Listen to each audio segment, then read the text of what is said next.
할렐루야. 사람들이 교회하면 공짜 이미지를 많이 떠올립니다. 저도 어릴 적에 교회 가면 사탕 준다고, 떡 준다고, 학용품 준다고 해서 교회에 갔었습니다. 그러나 지금은 웬만한 선물 공세로는 아이들이 교회에 오질 않습니다. 심지어 교회에서 선물을 줘도 아이들이 마음에 들지 않으면 안 가지고 가고, 또 간식도 정성껏 주지만 맛이 없으면 안 먹는 시대입니다. 물론 지금도 고가의 경품이나 선물을 주면 사람들이 오겠지요. 그러나 이렇게 전도하는 시대는 지났습니다. 그럼 대안이 무엇입니까? 우리는 다시 성경으로 돌아가야 됩니다. 성경으로 돌아가야 됩니다. 성경에 예수님께서 제시한 방법이 있는데 이 방법을 사람들이 많이는 아니더라도 살짝 변질시켰기 때문에 문제인데, 사실 성경에서 말하는 방법도 역시 공짜 선물입니다. 그러나 성경에서 말하는 선물은 평범한 선물이 아니라 아주 특별한 선물입니다. 우리나라 민족이 어떤 민족입니까? 우리나라 민족이 어떤 민족입니까? 공짜면 양잿물도 먹는 민족입니다. 그러므로 지금도 선물이 사람들의 마음을 끌 수 있다고 저는 확신하는데, 하나님이 주신 특별한 선물은 교회가 아니면 어디서도 받을 수 없는 선물입니다. 이 선물이 바로 우리 주 예수 그리스도이십니다. 하나님은 자기 외아들 예수님을 우리에게 주심으로 세상을 구원하셨습니다. 할렐루야. 첫 번째, 우리가 기억해야 될 것은 우리는 하나님께 너무 많은 선물을 받은 사람들입니다. 육군 대령에서 별을 달면 100가지가 변한다고 하는데, 우리가 예수를 믿으면 딱 한 가지가 바뀝니다. 바로 신분이 바뀝니다. 마귀의 자녀에서 천국 시민권을 가진 하나님의 자녀로 바뀌게 됩니다. 여러분들은 이 땅에 태어났기 때문에 대한민국 여권을 다 가질 수 있지만, 외국인들이 대한민국 여권을 얼마나 부러워하는지 모릅니다. 외국인들이 부러워하는 이 대한민국은 사실은 70년 전만 해도 세상에서 아프리카보다도 더 가난한 나라가 우리나라였어요. 세상에서 가장 가난한 나라가 대한민국이었습니다. 지금의 대한민국, 행복하고 잘 사는 이 대한민국이 저절로 생겨난 것이 아니라 우리 선조들의 땀과 눈물, 그리고 허리띠를 졸라매는 수고로 이 대한민국이 일구어진 것입니다. 우리나라가 만약에 공산화되었든지 일본에게 나라를 빼앗겼다면 우리가 어떻게 이런 권리와 자유를 누릴 수 있었겠습니까? 우리는 선조로부터 너무 큰 선물을 물려받은 겁니다. 30년 전에 제가 서울에서 사역할 때입니다. 30년 전에 한 장로님이 호주를 왔다 갔다 하시더니 호주 영주권을 받으셨어요. 당시 그 장로님이 저한테 하는 말씀이, 이거 영주권 받는데 기천만 원 들었다, 이렇게 말씀하시더라고요. 그런데 이제 호주에 투자 이민 가려면 최소 12억, 미국에 투자 이민 가려면 최소 11억은 있어야 한다고 합니다. 그렇다면 외국인들이 우리나라 시민권을 받으려면 얼마나 드는지 아십니까, 여러분? 얼마인 줄 아세요? 5억 원입니다. 지금 정부에서는 이 5억 원이 낮아서 조금 높이려고 법을 개정하고 있다고 합니다. 여러분들은 가만히 있어도 얼마요? 5억을 이제 가진 사람들입니다. 5억. 별로 5억 해도 별로 관심이 없으시네요. 예. 우리 중에 누구도 내가 5억을 벌었다고 생각하는 사람은 한 사람도 없고 그냥 당연하게만 생각합니다. 저는 이게 지금 머릿수만 봐도 5억, 이게 계산이 안 되네요. 예. 우리가 당연하게 생각하는 것이 외국인들에게는 5억 원 이상의 가치를 지닌다는 사실이에요. 여러분들이 구원받고 하나님의 자녀가 된 것은 공짜로 받았지만 사실 하나님의 만세전의 예정과 예수 그리스도의 십자가로 이루어진 값비싼 대가, 즉 하나님의 아들의 생명을 지불하고 우리가 구원받은 것입니다. 요한복음 3장 16절입니다. 하나님이 세상을 이처럼 사랑하사 독생자를 주셨으니 이는 그를 믿는 자마다 멸망하지 않고 영생을 얻게 하려 하심이라 그랬어요. 하나님은 우리를 구원하시려고 자기 하나밖에 없는 독생자를 우리를 위해서 어디에 대하여 십자가에 못 박아 죽이심으로 우리를 구원하셨습니다. 할렐루야. 여러분, 이게 끝인 줄 아세요? 아들을 주신 것에다가 우리가 필요한 모든 것도 아낌없이 주시겠다고 약속하셨습니다. 로마서 8장 32절입니다. 자기 아들을 아끼지 아니하시고 우리 모든 사람을 위하여 내주신 이가 어찌 그 아들과 함께 모든 것을 우리에게 주시지 않겠느냐. 하나님이 우리에게 아들을 주셨는데 뭔들 아끼겠습니까? 여러분, 사랑이 뭔 줄 아십니까? 사랑은 주는 것입니다. 그냥 다 주는 것입니다. 사랑은 참으로 다 주는 것.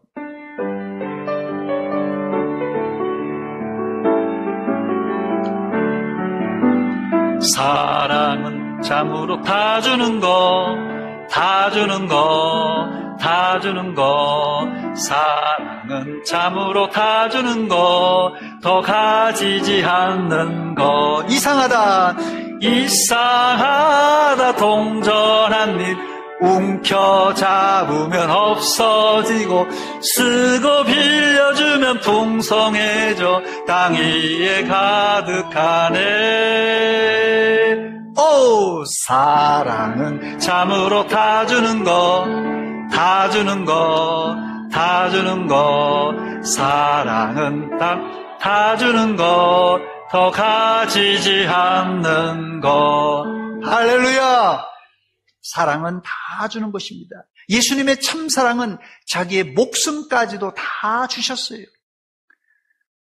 사랑을 다 주는 것이라고 하니까 구원을 공짜라고 생각하는 사람들이 있는데 이런 사람은 성숙한 그리스도인이 아닙니다. 교회 가면 공짜 국수, 공짜 간식, 공짜 설교를 들을 수 있다고 생각하는 사람들은 유치원 수준의 사람입니다. 여러분들이 받는 공짜는 누군가 땀과 눈물, 아니 생명을 바친 대가라는 것을 기억하시기 바랍니다. 두 번째, 오늘 본문에 예수님은 12 제자를 세우시고 전도하러 보내면서 제자들에게 아주 귀한 선물을 들려보내셨는데 바로 그것이 능력을 주어 보냈습니다. 첫 번째, 예수님은 제자들에게 능력을 주어 전도하러 보냈었습니다. 본문 8절 말씀입니다. 병든 자를 고치며 죽은 자를 살리며 나병 환자를 깨끗하게 하며 귀신을 쫓아내되 너희가 거저 받았으니 거저 주라. 너희가 거저 받았으니 거저 주라. 제자들이 예수님께 엄청난 능력을 받았는데 병 고치는 능력, 귀신을 쫓아내는 능력, 심지어는 죽은 자를 살리는 능력을 받았습니다. 그런데 예수님은 제자들에게 뭐라고 하셨습니까? 너희가 거저 받았으니 거저 주라 하셨습니다. 고린도 교회에 성령의 은사 중에 병 고치는 신유의 은사가 나오는데 그러나 여기 나오는 능력은 이 은사를 넘어서는 예수님이 직접 주신 능력입니다. 제자들이 이런 능력을 가진 것은 그들은 약하지만은 예수 그리스도의 이름에 능력이 있기 때문에 그렇습니다. 예수님은 자신이 가지 않지만 제자들이 예수의 이름으로 능력을 베풀었습니다. 그렇습니다. 예수님의 이름엔 능력이 있습니다. 할렐루야! 금과 은 나 없어도 금과 은 나 없어도 내게 있는 건 내게 주니 곧 나사렛 예수 이름으로 일어나 걸으라. 그는 걸었네 뛰었네 찬양했네 그는 걸었네 뛰었네 찬양했네 곧 나사렛 예수 이름으로 일어나 걸으라. 할렐루야. 곧 나사렛 예수 이름으로 일어나 걸으라 했습니다. 예수님의 이름엔 능력이 있습니다. 이 이름 하나로 우리는 세상을 살아갈 동안 하늘의 능력을 공급받습니다. 주님께로부터 받은 게 이렇게 많은데 우리는 이것을 너무 당연하게 생각하는 게 문제입니다. 거기에다가 없는 것만 불평하는 게 인생들이에요. 전도는 예나 지금이나 공짜로 줘야 되는데 요즘 시시한 선물 줘서는 죽어도 요거도 먹습니다. 예수의 이름으로 기도하여서 사람들의 질병을 치료해 주고 귀신을 쫓아내 주시기 바랍니다. 아니 목사님 우리가 목회자도 아닌데 어떻게 그런 능력을 발휘할 수 있겠습니까? 이렇게 반문할 수 있는데요. 이것은 안수받은 목회자뿐만 아니라 예수 그리스도의 이름의 능력을 믿는 모든 사람이 발휘할 수 있는 능력입니다. 우리 교회가 아니 한국 교회가 다시 일어나는 길은 저는 이 길밖에 없다고 생각합니다. 한국 교회 성도들이 이 세상을 향하여 영적 선전포고를 하고 영적 실력 대결을 벌여서 이겨야 됩니다. 저는 이것을 영적 야성이라고 표현하고 싶습니다. 아합 왕이 다스리던 이스라엘은 죄악으로 쩔어 있었습니다. 이때 엘리야 선지자 혼자 기죽지 않고 850명의 바알과 아세라 선지자들과 싸워서 이겼어요. 어떻게 혼자 850명의 바알 선지자들을 이길 수 있었던 것입니까? 엘리야가 위대해서요? 아닙니다, 여러분. 하나님의 불이 기도할 때 하나님의 불이 떨어짐으로 승리한 것입니다. 지금 세상은 교회를 향하여서 SNS상에 말로 할 수 없는 악플을 달고 욕을 해댑니다. 이런 사람들하고 말씨름하다가는 우리가 시험당하고 열만 받습니다.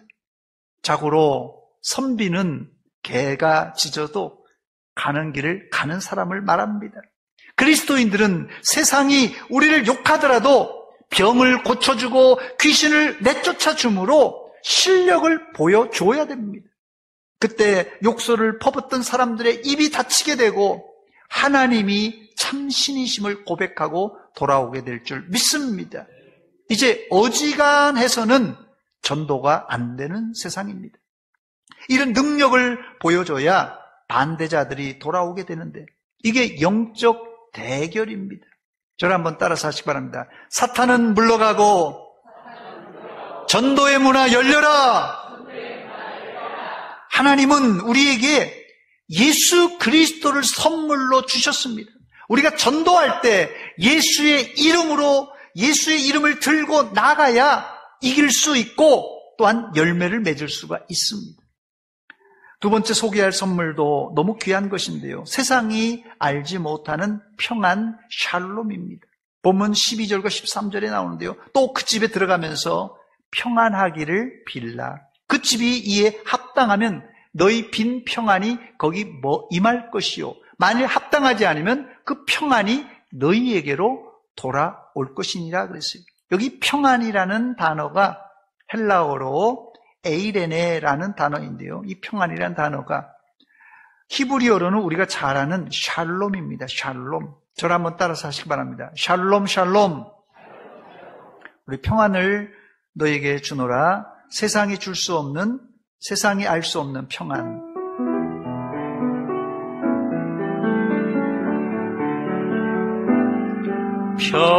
평안을 너에게 주노라. 세상이 줄 수 없는 세상이 알 수도 없는 평안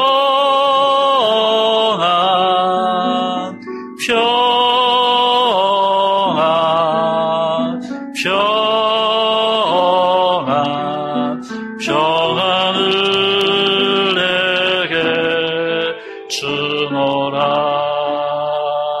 할렐루야! 세상의 평안은 단지 세상의 평화는 뭡니까? 단지 전쟁이 없는 상태를 말합니다. 이게 평화라고 말하고 평안이라고 말합니다. 그러나 예수님이 주는 평안은 그런 차원의 평안이 아닙니다. 여러분 잘 들으시기 바랍니다. 예수님이 주시는 평안이 어떤 평안인가? 폭탄이 떨어지는 전쟁터, 폭탄이 떨어지는 전쟁터 한가운데서도 어린아이가 엄마 품에서 새근새근 잠자는 그런 평안을 예수님께서 주시려고 왔습니다. 이건 절대적인 평안이에요. 상대적인 평안이 아니라. 요한복음 14장 27절입니다. 평안을 너에게 끼치노니 곧 나의 평안을 너에게 주노라. 내가 너에게 주는 것은 세상이 주는 것과 같이 아니하니라. 너희는 마음에 근심하지도 말고 두려워하지도 말라 그랬어요. 다윗은 이와 비슷한 고백을 이미 예수님이 오시기 1000년 전에 했는데요. 1000만인이 나를 둘러 진칠지라도 나는 두렵지 않습니다라고 고백했습니다. 그리스도인들이 갖는 평안이 이 정도는 돼야 되지 않겠습니까? 여러분, 샬롬이 얼마나 대단한 힘이 있는 줄 아십니까? 샬롬은 총이나 대포보다 더 강력한 힘이 있는 무기입니다, 여러분. 할렐루야! 어느 동네에 만나는 사람마다 샬롬 샬롬 이렇게 인사하는 목사님이 계셨다고 합니다. 한 번은 얼굴이 시커멓고 뼈만 앙상한 남자가 지나가는데 목사님이 평소대로 샬롬 하면서 큰 소리로 인사를 나누었다고 합니다. 그랬더니 놀라운 일이 벌어졌는데 그 다음 주에 이 사람이 교회에 출석을 했다는 것이에요. 이 사람은 한 주도 안 빠지고 처음부터 열심히 교회를 다녔다고 합니다. 3개월이 지난 어느 날 이 사람이 목사님께 찾아와서 식사를 하자고 해서 목사님이 그 사람과 밥을 먹는데 이 사람이 이런 간증을 하는 것입니다. 자신은 그동안 사업이 잘 돼서 돈을 많이 벌었고 또 집안도 평안했고 자녀들도 잘 돼서 뭐 별탈 없이 잘 살았다고 합니다. 그러던 어느 날 몸이 자꾸 나른하고 부어오르면서 기력이 떨어지더니 얼굴이 새카맣게 변해 가더랍니다. 그래서 병원에 가보니까 의사가 하는 말이 간암 말기이고 잘해야 3개월 산다고 하더랍니다. 청천벽력 같은 소리였죠. 그때부터 자신은 3개월 후면 죽을 시한부 목숨이라는 사실을 알고 나는 이제 3개월 후면 죽을 놈이다. 죽을 놈. 이렇게 자책하며 살았다고 합니다. 그런데 느닷없이 목사님이 지나가면서 자기를 보자마자 살롬 이렇게 이야기하고 지나가는 겁니다. 모두 다 자신을 죽을 놈 하는데 목사님이 자기를 처음 보자마자 살롬 이렇게 하시니까 그때 자기 정신이 번쩍 들더래요. 그래서 결심을 했답니다. 그래, 나는 죽을 놈이 아니라 살 놈이다. 그때부터 살아야 될 마음을 품고 교회에 나오기 시작했고 약도 잘 먹고 밥도 열심히 먹고 운동도 열심히 했다고 합니다. 결국 이 사람은 말기 암을 이겨내고 건강을 회복했다는 이야기입니다. 이 사람은 샬롬이라는 인사말을 살롬이라 이렇게 알아들었던 것입니다. 그런데 여러분, 실제 샬롬은 살롬이라는 뜻이 있습니다.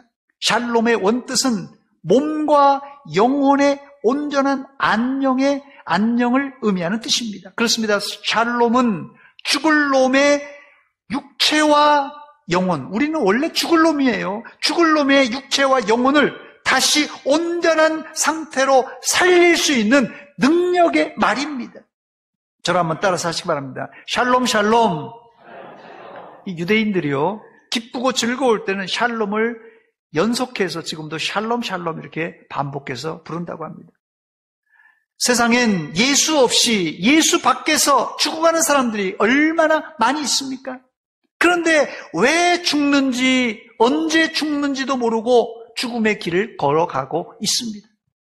이들에게 당신은 죽을 놈이 아니라 살 놈이라고 외쳐야 됩니다. 저는 이게 전도라고 생각합니다.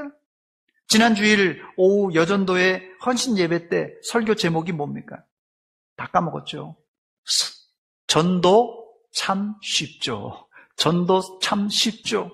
지난주 오후 강사 목사님 오셔서 한 설교 제목입니다. 전도 참 쉽죠. 당신은 지옥 갈 죽을 놈이 아니라 천국에서 영원히 살 놈입니다. 이게 전도입니다, 여러분.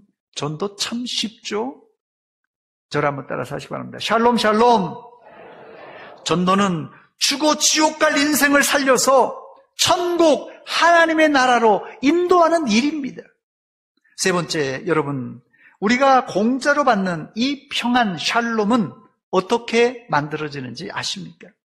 우리가 누리는 샬롬 평안은 하나님과 깨어진 관계가 개선되면서 만들어지는 게 이 샬롬 평안입니다. 하나님과 우리의 단절된 관계의 원인은 아담과 하와가 지은 원죄와 우리가 지은 자범죄 때문에 그렇습니다. 그러므로 우리와 하나님 사이에 깨어진 관계를 회복하려면 샬롬을 깨트린 원흉이 있잖아요. 샬롬을 깨트린 이 죄를 없애야 됩니다. 그러나 애석하게도 인간에게는 죄를 없앨 능력이 전혀 없습니다. 그래서 하나님은 독생자 예수님을 십자가에 달려 죽게 하셨던 것입니다. 십자가로 우리가 속죄받고 참평한 샬롬을 얻게 된 것입니다. 그래서 골로새서 1장 20절에 보니까 그의 십자가의 피로 화평을 이루사 했고, 또 에베소서 2장 16절에 보니까 또 십자가로 이 둘을 한 몸으로 하나님과 화목하게 하려 하심이라고 그랬습니다. 여기 기록된 이 화평, 화목이라는 단어는 헬라어로 아포카탈라소라는 단어인데요. 이 좀 어려운 단어인데요. 아포카탈라소라는 단어인데요. 완벽하게 화해하다, 이런 뜻입니다. 샬롬은 어떤 상태입니까? 계산할 것이 실오라기도 없이 완전히 채무를 갚은 그런 상태를 말합니다. 지금 우리나라가 남북이 갈라져 있는 상태는 엄밀한 의미로 평화의 상태가 아니라 일종의 타협과 절충인 휴전 상태입니다. 휴전 상태. 달리 표현하면 강대국들이 주선하여서 남과 북이 힘으로 서로 견제하고 있는 상황입니다. 그래서 세상의 평화는 군사력에 의해서, 국력에 의해서, 경제력에 의해서 좌지우지될 수밖에 없습니다.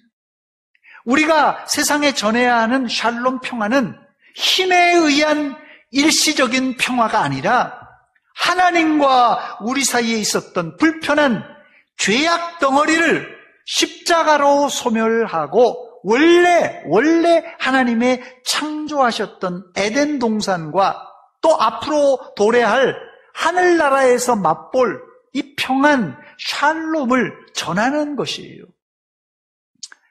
그러므로 우리도 예수님처럼 평화의 도구로 쓰임받아야 됩니다. 이런 역할을 성경은 화평케 하는 자, 피스메이커라 이렇게 부릅니다. 감사한 것은 이제 우리가 죄에서 샬롬의 상태로 가는 절차는 매우 간소해졌습니다. 번거롭게 구약처럼 짐승을 잡아 드릴 필요도 없고 또 예수님이 다시 십자가에 매달릴 필요도 없습니다. 단지 우리가 예수님을 믿음으로 구원 곧 죄사함을 받게 된 것입니다. 할렐루야! 이때 우리는 주님이 주시는 샬롬, 평안을 우리 마음속에 가지게 되는 것입니다. 바로 이 평안을 우리가 세상 사람들에게 나누어 주는 것이 전도예요. 이 평안을 나누어 주는 게 전도입니다. 그래서 예수님은 전도하러 나가는 제자들에게 이 평안을 들어가는 집마다 빌어주라고 얘기했어요. 본문 12절입니다. 또 그 집에 들어가면서 평안하기를 빌라. 문제는 평안, 이 샬롬을 거부하는 사람도 있다는 사실입니다. 이럴 때 예수님은 아주 단호한 말씀을 하셨어요.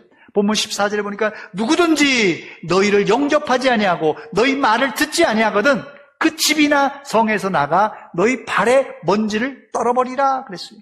즉 제자들이 샬롬을 빌며 나간 것은 단지 그들이 아니라 예수님의 대행자로 간 것이기 때문에 제자들을 거부하는 것은 곧 예수님을 거부하는 것이기에 심판받을 것이라고 경고하셨습니다.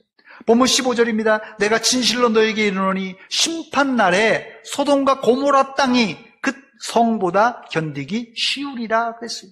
그러므로 여러분이 전도하러 갈 때 여러분은 예수님의 대행자로 가는 하나님의 대사 자격으로 가는 것입니다. 샬롬과 복음을 들고 나가는 여러분들은 아주 대단한 분들입니다. 이제 말씀을 마칩니다. 이제 우리의 전도를 바꿔야 되는데 뻔한 선물, 보통 선물로는 안 됩니다. 세상이 알 수도 줄 수도 없는 선물, 샬롬, 평안을 들고 나가야 됩니다. 지금 러시아와 이스라엘까지 갈 필요 없이 지금 세상은 약육강식의 전쟁터예요. 전쟁터예요, 지금. 그래서 사람들은 늘 불안과 염려, 그리고 우울증으로 밤마다 잠을 설치고 있습니다. 현재 우리는 과거보다 100배나 더 잘 살게 되었지만 문제는 정신질환자들은 점점 더 늘어난다는 것입니다. 그 이유가 무엇입니까? 그 이유는 참 평안, 샬롬이 없어서 그런 것입니다. 이 평안을 공짜로 주는 게 전도하는 것입니다. 더불어 전도는 병든 자들을 위해서 기도하여서 병을 낫게 하고 또 귀신을 예수 그리스도의 이름으로 쫓아내 주는 것입니다. 우리는 약하지만 지금도 예수 그리스도의 이름으로 마귀는 쫓겨날 줄 믿습니다.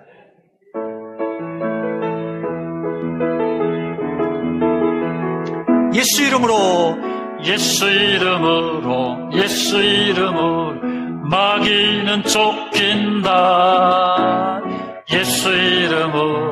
예수 이름으로 마귀는 쫓긴다. 예수 이름으로 나갈 때 누가 나를 괴롭히리요.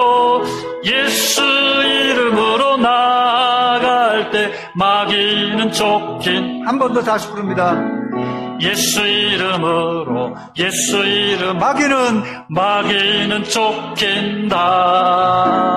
예수 이름으로 마귀는 쫓긴다. 예수 이름으로 나갈 때 누가 나를 괴롭히리요. 예수 이름으로 나갈 때 악마는 쫓긴다. 할렐루야! 예수 이름 안에 능력이 있고 예수 이름 안에 평안과 샬롬이 있습니다. 이 예수님을 공짜로 선물로 이웃에게 전하시기 바랍니다. 이게 전도입니다. 여러분들도 이 샬롬을 거저 받았으니 거저 주시기 바랍니다. 기도하겠습니다. 하나님 우리 아버지 은혜와 사랑 감사드립니다. 오늘 하나님 말씀 듣고 우리의 잠자던 영혼을 깨우며 예수 그리스도의 이름의 능력을 체험합니다. 세상이 알지도 줄 수도 없는 이 샬롬 평안을 우리가 소유함에도 불구하고 염려, 걱정, 근심, 불안해하면서 믿음 없던 삶을 살았습니다. 하나님 용서하여 주시옵고 이 시간 불쌍히 여겨주시옵고 하늘의 평안 샬롬을 우리에게 부어 주시옵소서. 또한 예수 그리스도의 이름을 들고 이제 앞으로 세상에 담대히 나가 복음을 증거하는 증인의 삶을 살게 하여 주시옵소서. 예수님의 이름으로 기도하옵나이다. 아멘.